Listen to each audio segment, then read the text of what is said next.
Fix the Lambo. I'll marry you. The words snapped like a whip through the rain, too sharp to be a joke, too careless not to be.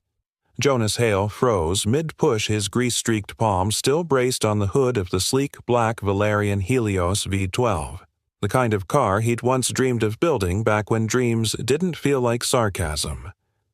A bead of water slid down the chrome, catching the glow of the overhead floodlight like a falling star. He looked up. Elena Duval, CEO of Valerian Motors, queen of quarter-end miracles and mergers, stood near the entrance of the underground parking garage, her silhouette half-lit, sharp as her reputation. Her coat fluttered as the wind howled through the open gate. Her expression somewhere between exhaustion and disdain. "Excuse me," Jonas said, voice low but firm like gravel wrapped in velvet. Elena blinked. "I said." She waved dismissively toward the hood. "If you can make that thing run properly, maybe I'll consider marrying you." A beat. Then silence except for the ticking of cooling engines and the distant wail of a siren 2 blocks over. Behind Jonas, one of the younger security guards, no more than 22, chewing gum like it was his job, chuckled under his breath. "You hear that Mary, a CEO, just got a fixer toy." Jonas didn't laugh. Instead, he stepped around the car, crouched near the engine block, and did something no one expected.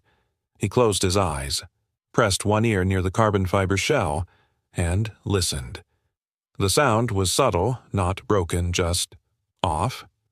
A hesitation in the rotation, like a breath caught in the throat. Some things, he murmured more to himself than to anyone else, don't need fixing. They need listening. Elena hesitated, visibly startled just for a flicker, then turned on her heel and walked toward the elevators without another word. The steel doors closed behind her with a sigh like the building exhaling. Neither of them noticed the small red light blinking just above the parking bay, a security camera quietly recording everything. Nor did they see the audio input mic flicker to life, catching the words, the tone, the crackling tension. By midnight, a curious intern from IT would have snipped that moment into a 12-second video. By 2 a.m., it would be on the company's internal Slack thread titled, OMG, did you see this? By 8 a.m., it would leak to TikTok. It was 3:14 a.m. when Noah Chen Valerian's PR director jolted awake to the vibration of his phone. Half asleep, he blinked at the flood of notifications and saw the words CEO mocks poor mechanic. Valerian's Lambo dare sparks class war. He listened to the car. She didn't.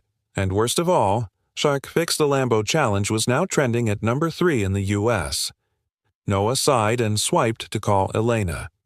In her penthouse office, Elena sat cross-legged on the floor, staring at the blueprints of the EV8 prototype scattered before her like a battlefield of regrets. Her hair was still damp. The rain had left mud along the hem of her trousers. She hadn't changed. Her phone rang. She knew who it was before she picked up.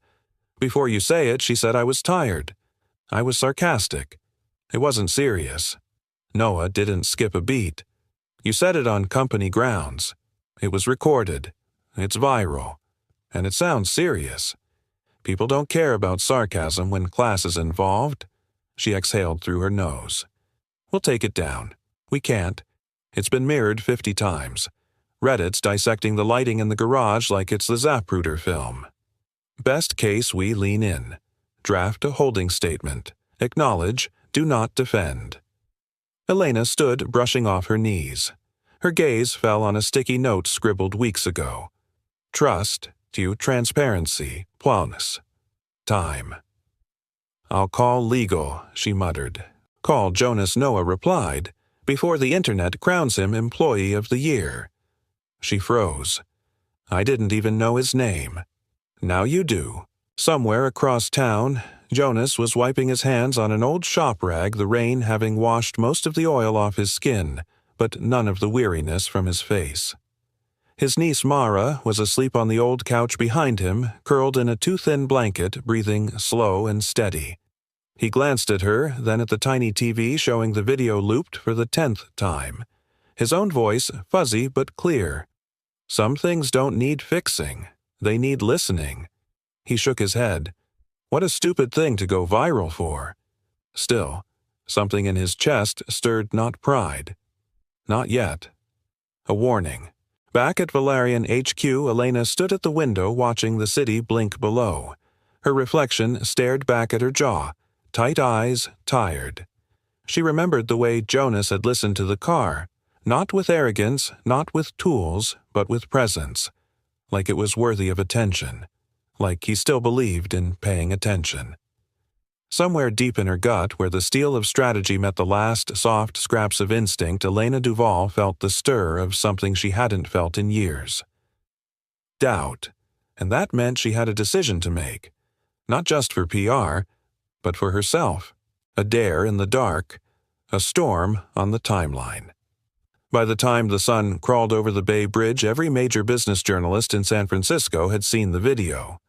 At Valerian HQ, the PR war room was already in motion, coffee-fueled, tightly controlled window shades drawn. The kind of room where words weren't just typed. They were engineered, tempered, and tested for every possible backlash. Noah Chen stood at the front, sleeves rolled up, his usual charm traded in for urgency. On the screen behind him glowed the title slide, Response Strategy, Lambo Incident. The holding statement is live, he announced. 3 key points. 1. Valerian respects all team members regardless of role or rank. 2. We are reviewing the matter internally. 3. We have no further comment at this time. He paused, letting the words hang. Any questions? Leila Ortiz from HR raised a brow. Are we addressing the power dynamic CEO mocking a lower-rank worker? It's becoming a class debate. Amira Patel, General Counsel, interjected smoothly, which is why we say nothing more right now. No names, no interpretations, just posture. Elena stood silently in the corner, arms crossed not in defense but in restraint. Her hair was tied back immaculate as always, but there was a tension in her jaw no makeup could soften. Jonas Hale, she said finally, her voice cutting through the room like a wire. Noah blinked. Sorry, the man in the video. His name is Jonas Hale. He's not a random mechanic. Look him up. Elena tapped a few keys on her tablet, then turned the screen to face the room. There it was, a grainy press photo from 5 years ago. Engineer of the Year. Jonas Hale, honored for safety innovation in electric design. And below that, another headline, Engineer resigns after whistleblowing on faulty AI brake system. The room fell quiet. Lila whispered, That's him. Amira frowned. Wait, he was one of ours. Elena's voice dropped. He left when the original safe drive was shelved. Noah sat down slowly, all pretense gone. So the man you challenged, on camera in the rain, is the same guy who tried to fix our safety protocols 5 years ago. I didn't know, Elena said, and it wasn't an excuse. It was a confession. Lila leaned forward. You realize this changes the entire story. If he becomes the face of integrity and we become the face of arrogance, then we deserve the fallout. Elena finished. She looked around. So, let's not fall. Let's pivot. Amira nodded, once impressed. We'll open a matter file, start with workplace conduct review, but keep it narrowly scoped. Don't overreach. Also, she added, eyes sharp now, no retaliation, no pressure. Make sure legal, HR, and PR all align. Every call, every email archived and accessible. Understood, Lila said, already typing notes. We'll prep the acknowledgement forms in case there's future engagement. Elena turned back toward the screen. Jonas Hale, once a bright spark in Valerian's engine room, now a walking reminder of everything they buried. She exhaled slowly. I want to bring him back, she said. The room shifted, a murmur of confusion, maybe disapproval. To fix the V12, Noah asked. No. Elena shook her head. To look at it. Not the EV8, just the heritage line. No systems access, no sensitive files. I want his ears, not his code. Amira raised an eyebrow. You understand what that implies? It could be read as, Compensation. It isn't, Elena replied. It's a way to listen for once. Lila glanced at Amira, then nodded. We can draw up a limited scope contractor agreement, NDA IP rights and all the usual guardrails. Noah looked skeptical. And the public narrative, you're inviting a former whistleblower, one who went viral because of your own words, back into the building? Yes. Elena's gaze was steady. Because maybe he's the only one who still hears what matters. Across town, Jonas stood at a bus stop with a travel mug in one hand and Mara's hand in the other. She wore a paint-splattered hoodie backpack slung low. They looked like a pair of misfit wanderers with no fixed map but a clear compass. You're quiet this morning, she said. Thinking, Jonas replied. About the video, he didn't answer.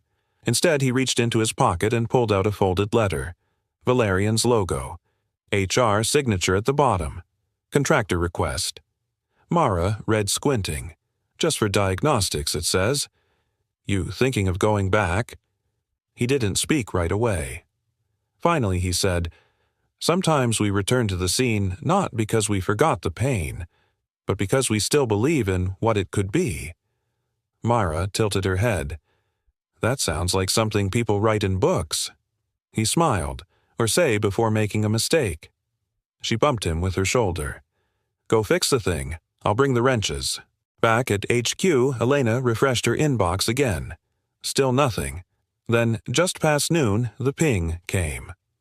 From Jonas Hale. Subject, read temporary scope. Inquiry, you want me to listen to a car.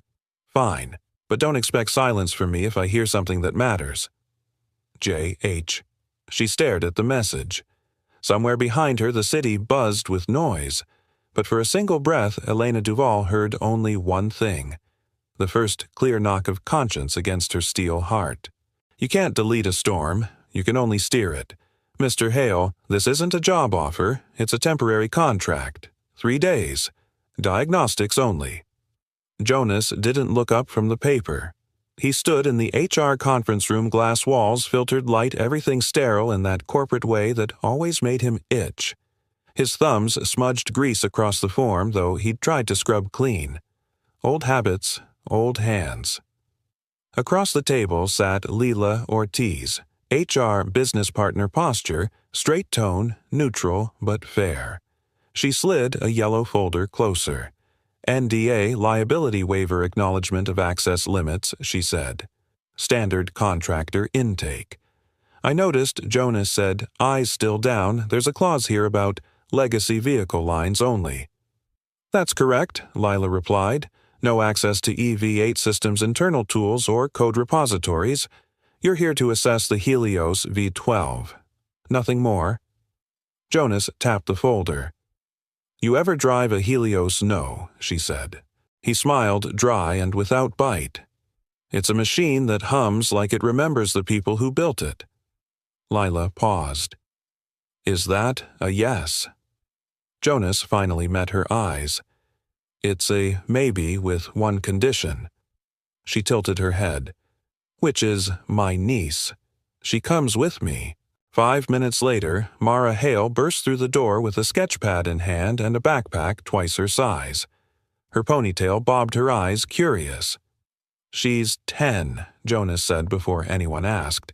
I'm her legal guardian. Sunday she's with me. And she's not just tagging along. She learns. Lila hesitated. There are liability considerations. She can sign a waiver, Jonas said, reaching into his wallet for her medical card and consent form. Well, I can. As her guardian. Mara plopped down beside him and opened her sketchpad, revealing a rough but oddly accurate drawing of a brake caliper. She looked up at Lila. I promise not to touch anything important, she said. Unless it's broken. Lila blinked. She's charming. She's precise, Jonas corrected. That's more useful. Lila looked between them, then nodded. We'll clear the lower garage. She stays within marked boundaries. You supervise. Always. Jonas nodded. Deal. An hour later, the Helios V12 sat under white industrial lights in a private bay, its sleek frame like a prowling cat. Mara circled the vehicle slowly, whispering under her breath, counting bolts and lines like notes in a symphony. Jonas opened the hood. Then he didn't reach for a wrench. He listened. The hum, the whir, the hesitations like breath between piano chords. You hear that he asked? Mara leaned in. Like it's shivering, Jonas smiled. Exactly. Engine timing's off. Not mechanical. Emotional. Behind them, a voice cut through. That's not exactly how diagnostics work. Elena Duval stood by the stairwell arms, crossed, wearing no coat this time. Just a charcoal blouse, no jewelry. Her hair pulled back in a way that said function first. Jonas didn't flinch. Emotions leave traces in machines. You just don't see them with spreadsheets. She walked closer. You could have said no, you know. I still might. Why come at all? Jonas closed the hood gently. Because something about this car is off. Not just technically, spiritually. Elena scoffed lightly. Cars don't have souls. He looked at her then, sharp and still. They do when someone dies in one. She stopped. Jonas didn't explain. Instead, he turned back to the vehicle. You said you wanted ears. Not code. Ears hear what graphs don't. Upstairs, CFO Victor Lang stood in front of a live sentiment dashboard. 2 graphs, one tracking stock mentions, the other net sentiment. Both jagged volatile. He's back, Victor asked Noah, who had just walked in. Contractor status. Temporary Noah replied, strict NDA. No system access. Victor frowned. He's a whistleblower. He's also a PR savior right now. Online chatter's split 50-50, but that line of his, some things need listening first, it's being stitched onto hoodies. Victor stepped closer to the screen. You know what happens if this becomes a Jonas versus Valerian narrative investors run. Integrity doesn't pay pensions. Neither do cover-ups. Noah said, surprisingly firm. We're playing this by the book. Legal's watching every move. Victor didn't respond. He was already dialing someone. Back in the garage, Jonas handed Mara a wrench. Left socket half-turn only. Watch the tension here, he said, pointing. Elena watched from a distance. Why do you bring her? She asked quietly. Jonas shrugged. She listens better than most engineers I trained. Plus, she grounds me. Elena stared at Mara, the girl's hands confident, gentle, exact. She mentioned something earlier, Elena said. About a project. Safe drive. Jonas paused. Just something I tried to build before people got scared of liability. Scared of you. No, he said, meeting her eyes. Scared of what admitting I was right would cost them. Elena didn't reply. Instead, she asked if something's broken here. Would you say it out loud? Jonas nodded. Truth doesn't wait for permission. That night, a message landed in Victor Lang's private inbox. A flagged activity report. New access request logs. A name attached. Jonas Hale. Victor stared at the screen, then leaned back in his chair, fingers steepled. Whistleblowers weren't dangerous because they spoke. They were dangerous because they saw. They hired a pair of hands and got a conscience. The little girl's bike was pink-rusted and missing a pedal. Jonas squatted beside it in the alley behind the loading dock, sleeves rolled wrench in hand, while the child clung shyly to her mother's leg. The woman wore a janitor's uniform with Valerian's faded logo, her eyes full of apology. She loves this old thing, she said, voice soft. I told her we'd fix it. Someday. Jonas gave a warm nod, fingers already spinning the rear wheel, listening. Not for clinks or squeaks, for story. Every worn bolt, every stripped thread had one. Some things don't need fixing, he murmured. Just someone who cares enough to see where they bent. He reached into his kit and pulled out a spare pedal, not an exact match, but close enough. Mara handed him a bolt with the confidence of a seasoned assistant. Left thread, she said. Good ear, Jonas replied, smiling. 15 minutes later, the bike stood whole. Jonas patted the handlebars, stood and dusted off his knees. How much the mother asked, reaching into her pocket. Jonas shook his head. Already paid. But you show up here at dawn to mop corporate regrets off marble, he said gently. Your little girl rides to school, smiling. That's more than payment. Elena Duval stood behind a stack of crates out of view. She hadn't meant to follow them. She'd only come down to check the test logs on the V12 again. But the voices had stopped her. The stillness. The way Jonas moved, not like a man fixing metal, but repairing dignity. Her fingers tightened on her tablet. Kindness she thought shouldn't feel foreign. Later that day in Bay C, an electric snap rang out. Don't touch that. Jonas's voice boomed too late. A junior technician reaching for a panel without proper lockout froze just inches from a live circuit. Jonas lunged, yanked the guy's wrist back, then reached over and threw the breaker. Silence. Then the hum of the system winding down. The tech went pale. I thought the circuit was isolated. Never assume safety, Jonas growled. You verify it. A silence fell over the bay. Even Mara looked up from her workbook. Jonas turned to the nearest supervisor. OSHA protocol. No tagged lock. That station goes cold until it's retrained. The supervisor nodded, rattled. Yes, sir. Behind them, Elena stepped forward. You saved a life, she said quietly. Jonas didn't turn, just paid attention. You make that sound so easy. It's not, he said. It's a choice. That evening, Elena called up Mara's visitor waiver to review it again, but what caught her attention wasn't the legal section. It was a small note in the margins written in looping, hopeful handwriting. Chu Jonas used to design car brains. He said they fired him because his ideas scared people who wear suits. Elena stared at it. Car brains. Then the girl's voice echoed in her mind. He wrote something called Safe Drive. She pulled up the archived proposal index fingers hesitant. Most had been purged, migrated, buried, but old systems remembered. One entry blinked back at her from 2019 Project Safe Drive, Autonomous Emergency Override Draft, VBAR 1.7, status rejected. Author Hale J. Elena opened the file.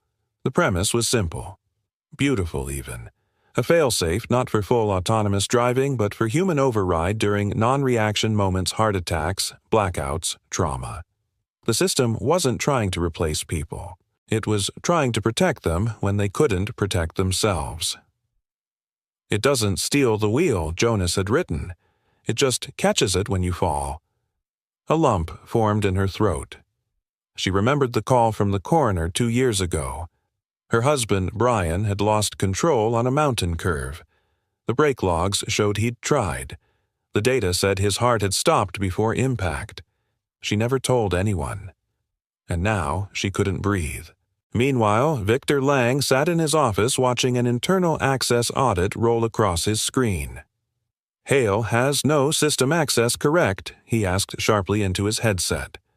Correct, replied IT. Only diagnostic inputs, no codebase, no servers, nothing in EV8. Still, Victor said set up an alert for any anomaly tagged near his presence. I want eyes on cross-traffic. This man shouldn't even sniff the new line. The IT lead hesitated. Are we anticipating something? Sir Victor's tone sharpened. Let's just say I don't believe in second chances. I believe in early warnings. Downstairs, Mara and Jonas packed up their tools. The Helios V12 sat quieter now, humming differently. Cleaner. You did good today, Jonas said to her. Mara smiled. You too? You think she's watching? He asked, jerking his chin toward the elevator shaft. Mara grinned. She watches like a cat. Pretends not to care, but sees everything. Jonas chuckled. Yeah. Well, cats usually don't own empires. Mara tilted her head. They do in cartoons. They both laughed. Unbeknownst to them, Elena was in fact watching from the upper deck, arms crossed, heart heavier than ever. She knew the cracks were forming, and she was starting to wonder if she'd been sealing the wrong ones all these years. Kindness slipped in where arrogance locked doors.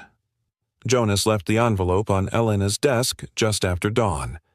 No knock, no note on the outside. Just a plain white letter neatly sealed, sitting alone in the center of the mahogany surface like it had been waiting there all night. And inside a single USB drive, no label, no flourish wrapped in a lint-free cloth. Under it, a handwritten message. You don't need to marry me.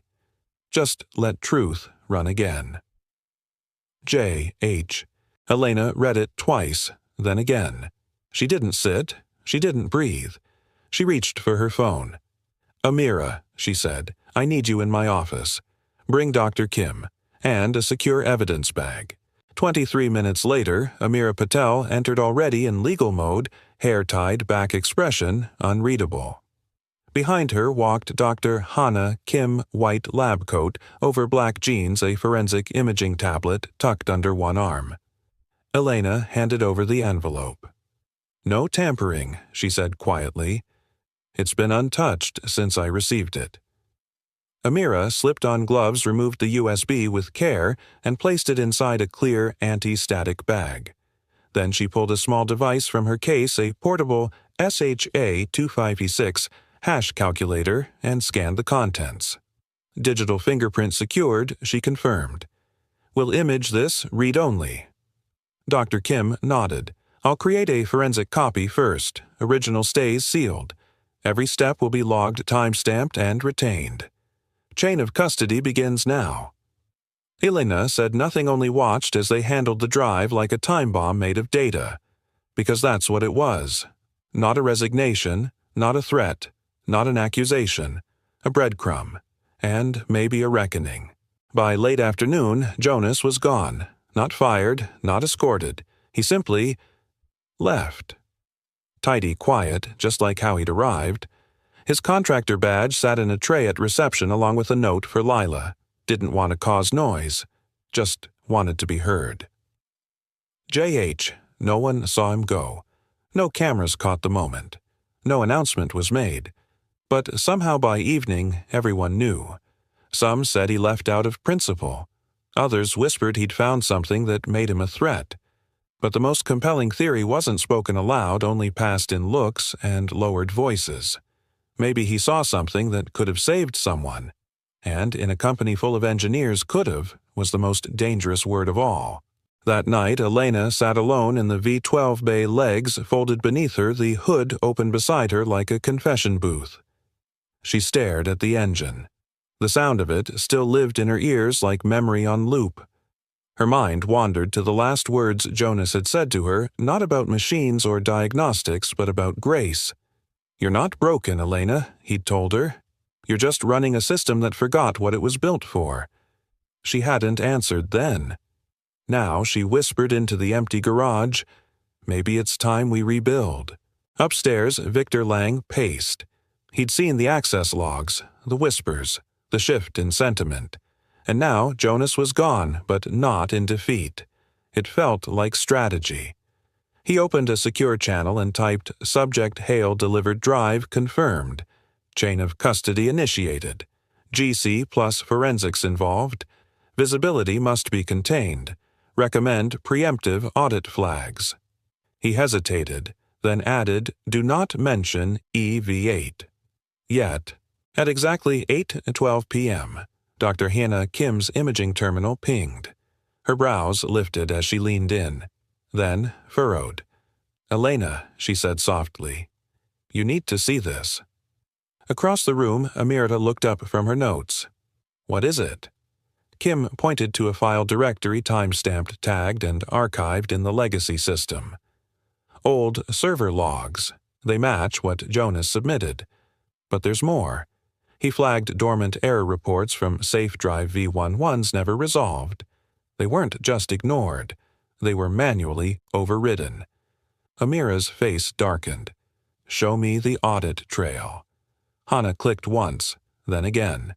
The trail was faint, but there a user credential from 5 years ago. CFO-level access, action override error report, suppress escalation. The name attached proxy credentials from Victor's executive assistant. Get the full logs, Amira said. every copy, every fingerprint, and lock them under litigation hold. We go nowhere near this without a wall-to-wall chain. Elena, silent this whole time, finally spoke. Does this mean... Safe Drive was shut down on purpose. Hannah nodded slowly. More than that, it was silenced. Later that night, back at her apartment, Elena poured a glass of water she didn't drink. The city buzzed outside, blurred through double-pane windows. She sat on the edge of her sofa note from Jonas, still in her hand. Just let truth run again. It wasn't romantic, it was responsibility, and it cut deeper than any insult she'd ever received. For the first time in a long time, Elena Duval didn't know if she was leading a company or just managing its ghosts. He left no accusation, only a way home. Data doesn't lie, but people do. Dr. Hannah Kim's voice was calm, but her fingers moved quickly over the forensic terminal, each keystroke echoing in the silence of the war room. On the large screen, side-by-side server snapshots flickered to life, one from the internal Valerian legacy system, the other from Jonas's forensic USB. Hashes matched, file structures aligned. What you're looking at, Hannah said, is proof, not just of error reports, but suppression, intentional, traceable, time-stamped suppression. Amira Patel stepped forward, arms crossed tightly, her tone sharper than usual. Manual override of a critical safety flag. That's not negligence, that's obstruction. Hannah nodded. And look here. She zoomed in. Credential trail. Initiated from an assistant account under the CFO's office. 5 years ago. Victor Lang's office. Elena stared at the screen, heart pounding. She had read every report signed off on every quarterly board packet. And yet this had been buried beneath layers of permissions and plausible deniability. She whispered, so Jonas was right. Hannah turned gently. He didn't need revenge. He left a record, and he trusted me to follow it, Elena murmured. The next morning in the legal review suite, Amira pulled together the executive triage. We've validated the data, preserved the forensic trail, and ensured SJ-256 hashes remain intact. Chain of custody logs are sealed and compliant. She handed out the report packets, each stamped confidential across the top. This isn't about media, she continued. This is about ethics liability and federal reporting. If we proceed, we don't just risk stock price. We open the door to a full-scale investigation. Elena didn't blink.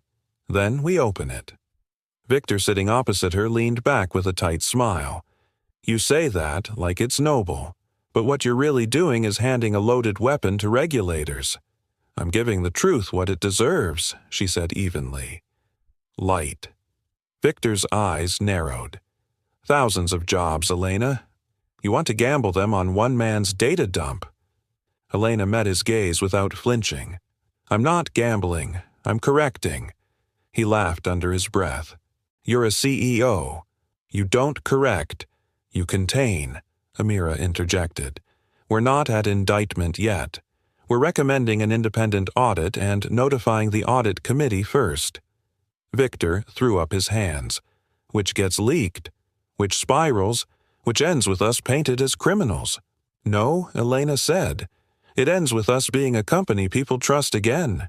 Later that afternoon, alone in her office, Elena rewatched the dashcam footage from her late husband's car, something she hadn't dared do in over a year. The final 30 seconds haunted her, the slowing reaction, the missed turn, the silent collapse of a man who had once been her anchor. She paused the frame. His hands had been on the wheel. But the system had done nothing. She whispered, if Safe Drive had run. Her voice cracked. For the first time, the weight of inaction, hers, the boards, the system, settled on her chest like lead. Then her eyes hardened. No more silence. Back in the lab, Hannah handed Amira a final note. There's one more thing, she said. Jonas flagged a pattern. There were other override incidents. Suppressed the same way. How many, Amira asked. Enough to suggest it wasn't a one-off. It was a policy. Amira's jaw tightened. Then we build a firewall between truth and spin. And we hold. In the press department, Noah Chen sat quietly reviewing social sentiment. The storm was shifting. Though the initial video had split opinions, a new wave had started trending excerpts from Jonas's safe drive proposal. A quote was being passed around with reverence machines shouldn't replace people. They should protect us when we forget to protect ourselves. Noah shook his head. He didn't even try to go viral. Someone behind him muttered, "That's why it worked." At sunset, Elena stood on the rooftop, wind tugging at her sleeves. Below her, the city glowed like a breathing thing. She thought about systems, about people, about how often corporations rewarded silence over truth. And she thought about Jonas, a man who had nothing to gain and everything to lose. He hadn't shouted, he hadn't sued, he'd just left a door unlocked. And she had stepped through it. Lila joined her quiet as dusk. "You're going to take this public, aren't you?" she asked. "I have to," Elena replied. "You'll take hits," Lila warned. "Victor's already laying political ground. Whispers about overreach emotional decisions." Elena turned to her. "If telling the truth costs me this job, then maybe I wasn't the right one to begin with." Lila smiled softly. "Or maybe you're finally becoming her." Back at his shop, Jonas was under a lifted chassis, grease on his sleeves and peace in his shoulders. Mara handed him a wrench. "You miss it?" she asked. "The building?" "No, the war." He chuckled. "I miss the days when fixing something didn't mean breaking a silence." Mara tilted her head. "You think she listened?" Jonas thought for a long time. Then said, "If she did, she won't be the same." And in that, he found hope. Truth that cannot be edited asks for courage, not spin. It wasn't on any calendar. No assistant scheduled it. No PR handler greenlit it.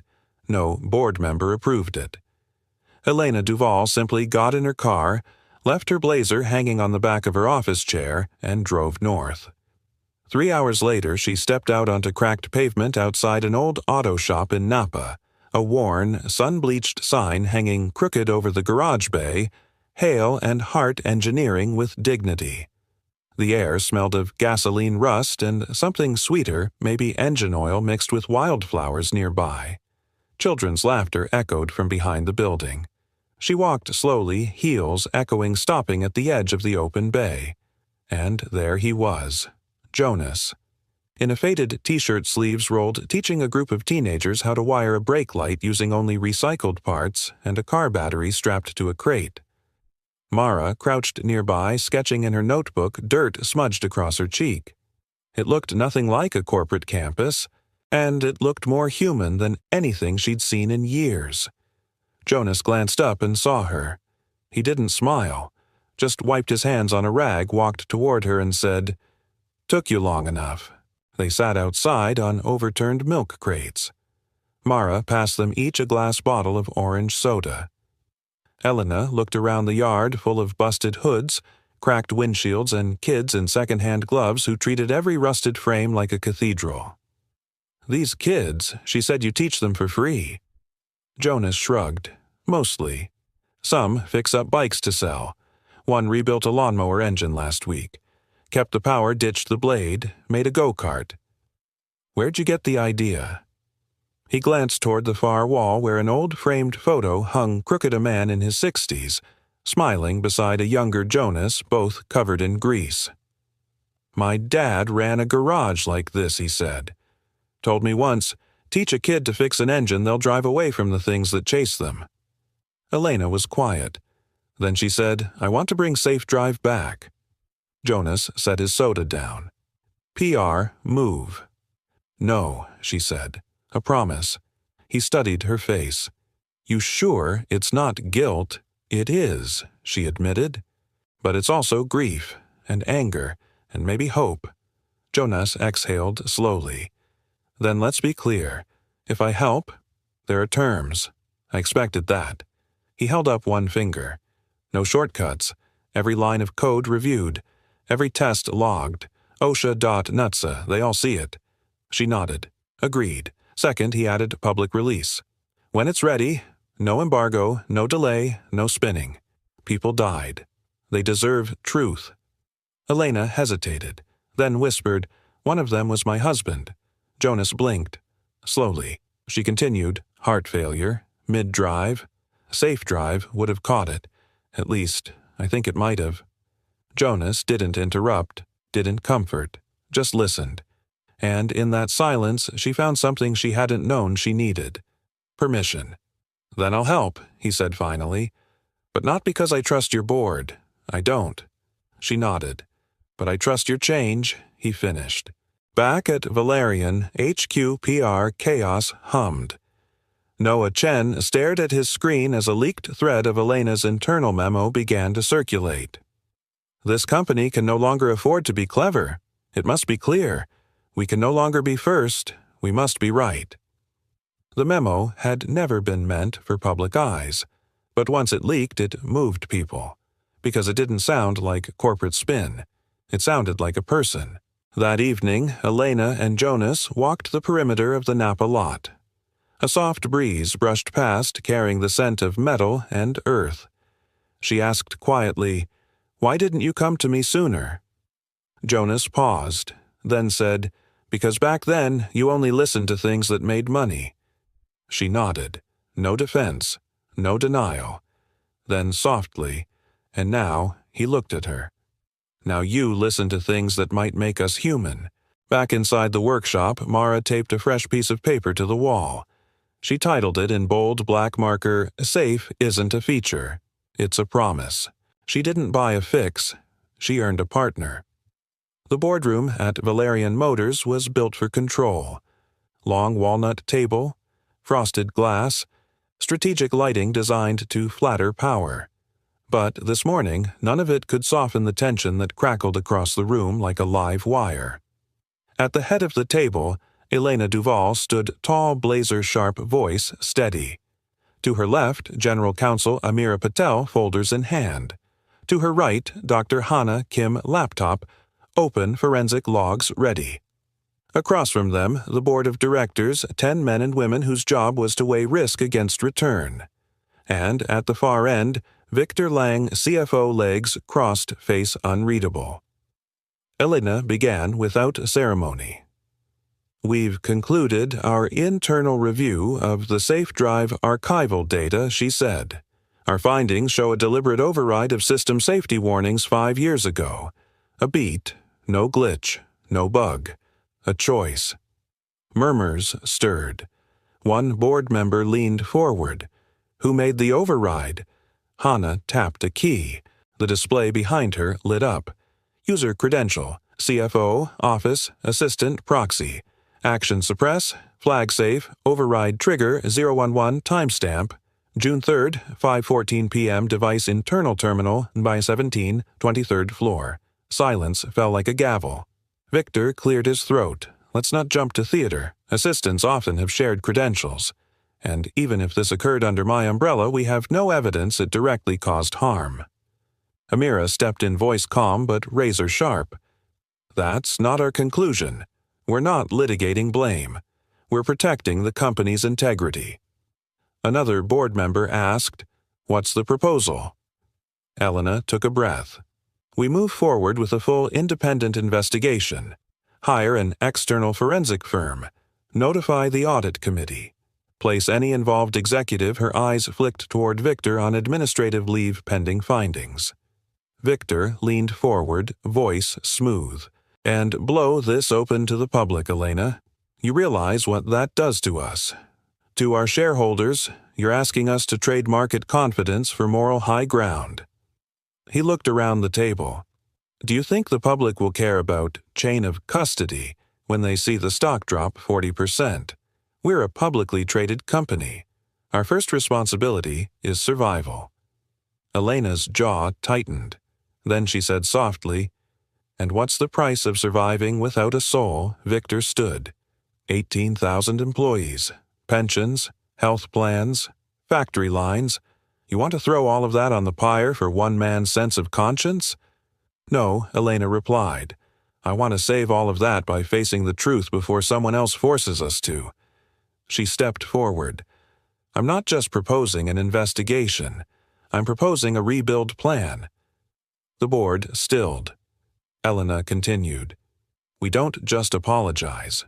We act. We fund a recall for legacy models. We retrofit safety. We create a scholarship pipeline for ethical engineering. We show the world we don't bury our mistakes, we fix them. Victor scoffed. That's a PR fantasy. It's a strategy, Noah Chen interjected, stepping into the room uninvited, but welcome. And PR will gladly sell it because it's real, because it's earned. One director asked, and the whistleblower, Jonas. Amira replied, he's not asking for compensation. He's not even suing. He gave us a chance to be better. Victor leaned against the window, arms crossed. What he gave you is a loaded gun, and what you gave us, Amira said, was the bullet. The room went cold. Then, one by one, hands were raised. Motion passed. Victor Lang was placed on administrative leave. Valerian Motors would initiate a full external audit, cooperate with federal regulators, and launch the Valerian rebuild plan by quarter's end. That afternoon, the news leaked, as things like this always do. The market jolted. Shares dropped 7% by close. But something else happened too. Twitter, or what was left of it, LinkedIn, Reddit, they all lit up, not with scandal, but respect. This is what accountability looks like. Valerian owning its past. Rare. Needed. Truth isn't weakness, it's leadership. A trending hashtag emerged. Rebuild with truth. Back in her office, Elena stared at her reflection in the darkened window. No script, no victory dance, just a quiet moment of breath. Behind her, Amira said softly, You just made a lot of enemies. Elena nodded. Let them watch. Amira tilted her head, and Jonas Elena exhaled. He doesn't need to know we won anything. He'll know when the cars stop hurting people. Miles away, Jonas knelt beneath a lifted chassis teaching Mara how to trace a fluid leak. His phone buzzed, a single message from Noah. She chose the fire and walked through it. Jonas didn't smile. He just tightened a bolt and whispered, Then maybe she's finally building something worth saving. Leadership is choosing who pays the bill for the truth. The lights in the Valerian legal suite stayed on long after the building emptied. At 10:42 p.m., the door swung open. Jonas Hale stepped inside, escorted not by security but by Amira Patel herself. No cuffs, no threat, just the hum of quiet urgency. Inside, the mood was clinical. Calm, dangerous. Dr. Hana Kim sat at a side table, eyes tired but alert. Noah Chen paced near the Windows phone in hand. Elena stood at the far end of the room, one hand resting on a closed folder, the other clenched. Jonas glanced around. This doesn't feel like a thank you. Amira motioned toward a chair. Please. Sit. He did. She spoke evenly. We found evidence. A tampered log, inserted in the backup shadow server. Time stamped 2 days ago, forged to look like it came from your contractor login. Jonas's jaw tensed. That's impossible, he said. I haven't touched a Valerian system since I walked out. We know Hana confirmed. The logs don't hold up under forensic scrutiny. The hash trail was sloppy. It was a plant clearly meant to frame you. Elena stepped forward. We stopped it before it spread. Jonas gave a bitter smile. So someone tried to silence me again, only this time with paperwork instead of meetings. Not silence, Amira said. Discredit. Meanwhile, on the other side of town, a worse storm brewed. In a sterile pediatric hospital room, Mara Hale lay curled on a cot, her breathing ragged. Monitors beeped softly beside her. A nurse adjusted the IV drip while scribbling notes. Jonas entered Shoulder's heavy boots, tracking in quiet rain. Elena followed. She hadn't been invited, but she came anyway. Mara stirred at the sound of his voice. Hey, kid. Jonas said, brushing hair from her forehead. I told you not to do this hospital thing. It's a terrible vacation spot. Mara gave a weak smile. They give you Jell-O. That's worth it. A nurse cleared her throat. Her vitals spiked midday. Likely stress. She'll be fine, but she needs rest. Jonas nodded, then sat beside the bed, his voice lower now. When your world shakes, you grab what's solid. Mara blinked.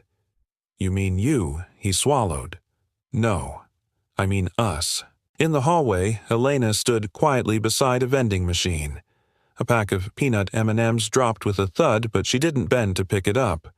Jonas joined her hands in pockets. I thought you left, she said. I did. Then why are you still here? He looked at her. Because someone still thinks this is worth saving. They sat on the bench outside the ER entrance, steam from nearby grates curling into the cold air. The moon hung low, blurred behind city haze. I keep thinking about that night, Elena said. The one I told you I regretted. The one with Brian. Jonas waited. I was late to dinner. He'd texted me twice asking if I could get there early. I ignored it, buried in numbers. We fought. He left angry. She stared down at her hands. He had that hard episode on Highway 29. By the time the paramedics got there, it was over. The brake log showed he'd tried to slow down, but there was no assist. Jonas didn't offer sympathy. He offered space. Do you think a safe drive would have saved him? She asked. He exhaled. I don't know, but it would have tried. A pause. Elena looked up. That's why I'm doing this. Jonas nodded. Then let's do it right. At HQ the next morning, PR went into overdrive. Noah Chen launched a quiet media strategy, no spin, no denial. Just one internal memo leaked by Design Valerian is cooperating fully with investigators following a suspected attempt to sabotage a former contractor's reputation. We remain committed to full transparency and ethical innovation. The Internet for once responded with grace. They tried to bury him. Again. But Valerian didn't let them. Real leadership protecting whistleblowers before the fire gets hot. More proof that integrity isn't a product line, it's a culture. That evening, Jonas stood by Mara's bedside as she slept. Elena entered with a thermos of broth and a packet of crackers. She's stable, she whispered. Jonas nodded. She's tougher than I am. He looked at Elena. All I wanted back then, he said, was for one engineer's warning to be heard before another family lost someone. Elena stepped closer. Then, let's make sure the next warning doesn't need shouting. They stood in silence.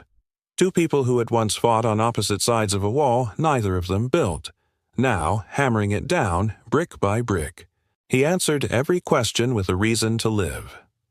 The sun rose hard and clean over the private Valerian test track in Vacaville, a long stretch of looping asphalt that curved like a question mark across the California hills. It was closed to the public today. No media, no sponsors, no noise.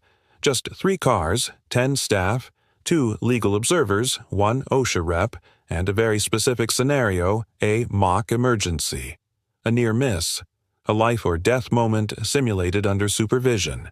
And, in the center of it all, the Valerian Safe Drive Reborn prototype, its code rewritten from the ground up line by line with Jonas Hale's fingerprints not on the patent, but in the philosophy.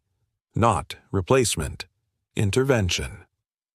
Elena stood by the control tower window, arms crossed, heart unreadable. She wore no heels today, just flat boots and a dark windbreaker zipped to her chin. The woman, who once threw out snide dares in a parking garage, now looked like someone who'd learned the weight of her words.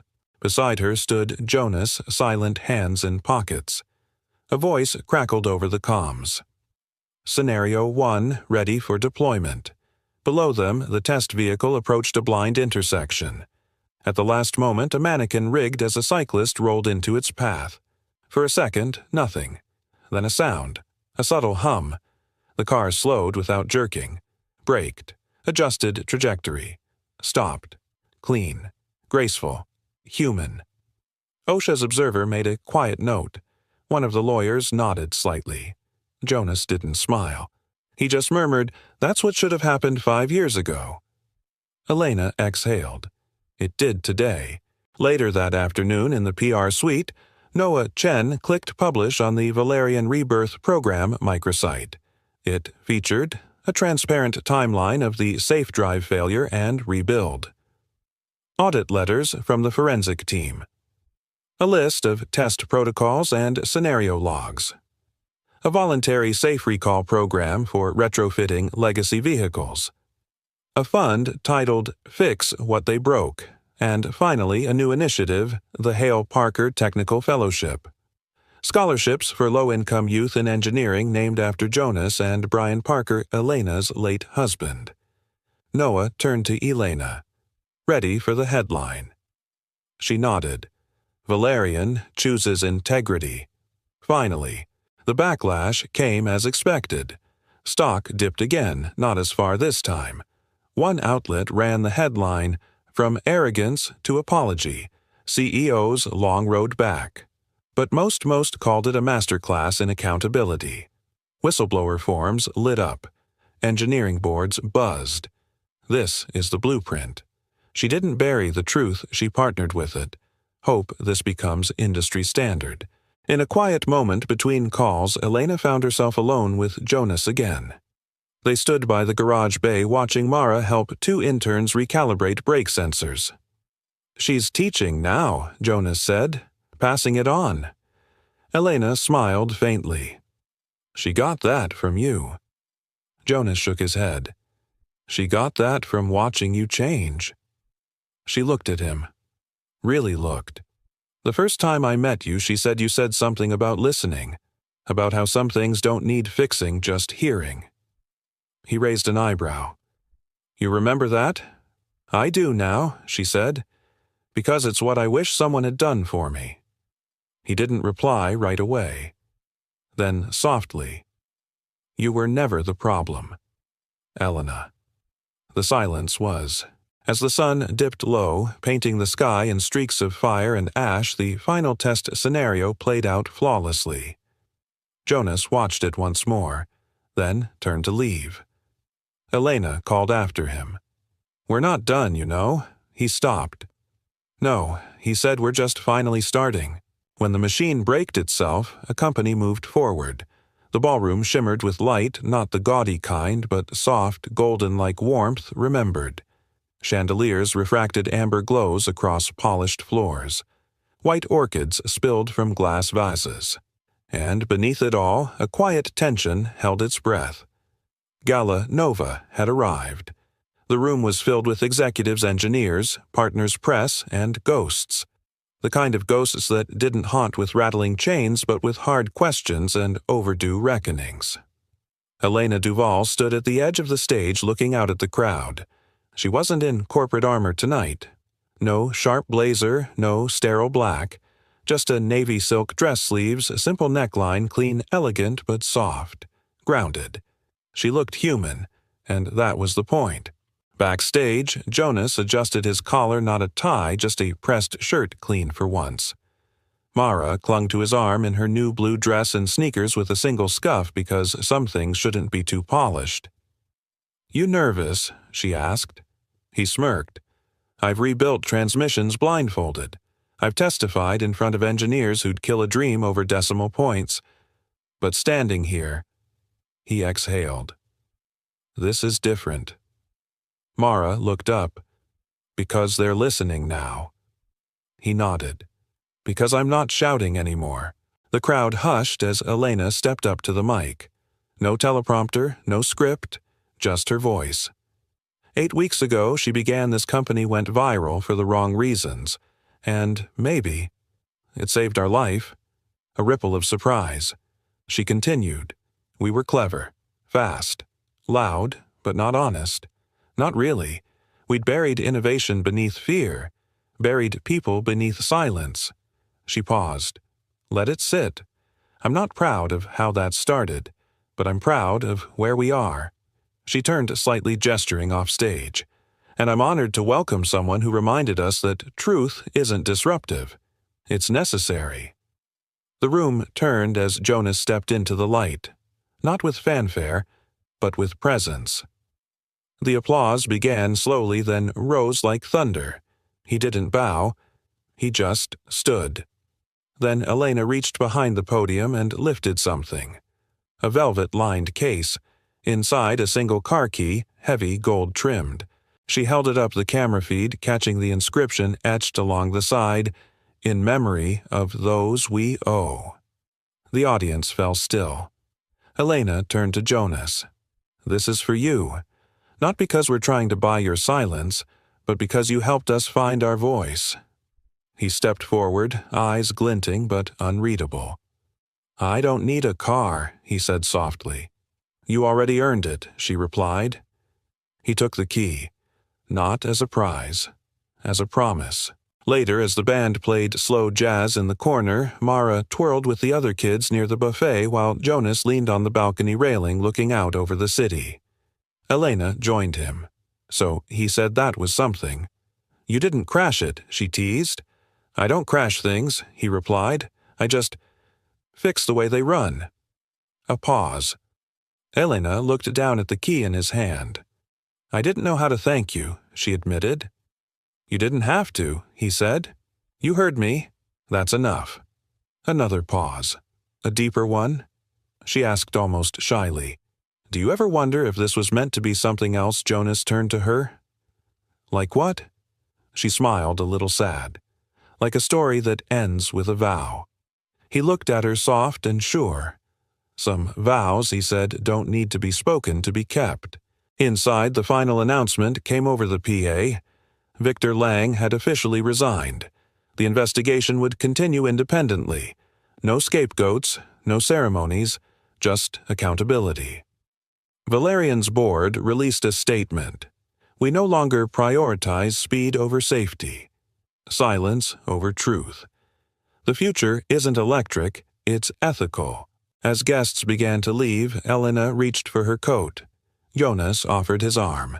She took it, not like a woman walking into romance, but like a leader walking beside someone who believed in her long before she believed in herself. They rebuilt trust, then let love idle in. The new building didn't have glass walls or chrome accents. It had exposed brick, wide garage doors, chalk drawings on the sidewalk, a sign over the front entrance carved from reclaimed oak, its letters burned in by hand. "Kindness is the engine. Center for Ethical Engineering and Applied Hope." Inside, the sounds weren't corporate. They were human.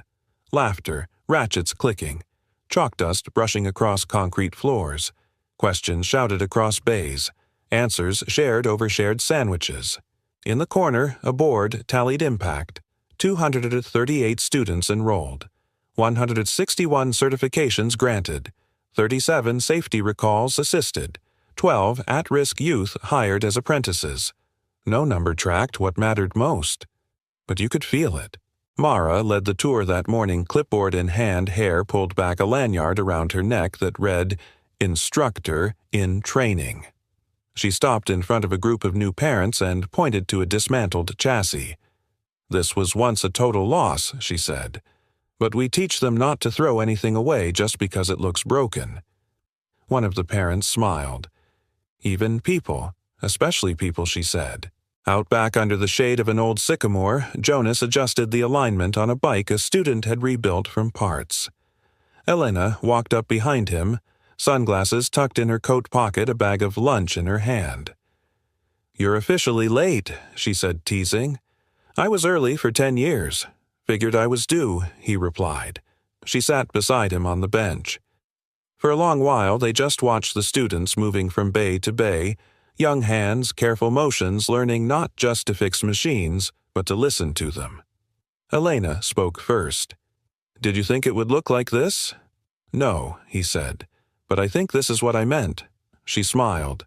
"The board asked me yesterday if I ever regretted it. And I said yes." Jonas blinked, surprised. Elena continued. "I regret waiting so long to believe in the kind of leadership that doesn't need to be loud to be right." Jonas looked at her not with judgment but quiet admiration. "That's the best kind," he said. Inside the small administration office, a new memorandum of understanding sat on the desk, signed that morning. A partnership between the center and a local vocational college. Elena's name was printed under founder, Jonas's under technical advisor. Mara had signed as youth representative. At the bottom of the page, a line of text in small italic font. Some things don't need fixing. They need listening. That afternoon, Jonas pulled the Helios V12, the original one, out from under the carport. Its body now painted in a warm, matte yellow like softened sunlight. It wasn't for showing off. It was a teaching car, now the legend turned lesson. Mara stood beside it, grinning. "We should name it. It already has one," Jonas said. Truth. Later, as dusk settled and the last students left, Jonas and Elena sat on the rooftop patio overlooking the open workshop. Below, the lights glowed amber. The laughter of the younger apprentices echoed faintly. Elena sipped tea from a metal mug. "We never did have a wedding." Jonas smiled. "We never needed one." She leaned her head gently against his shoulder. "I used to think love was a promise you said out loud." Jonas replied, "Turns out it's something you live every day. No spotlight, no bouquet. Just two people side by side in a world they helped fix. A world still imperfect, but running on better code."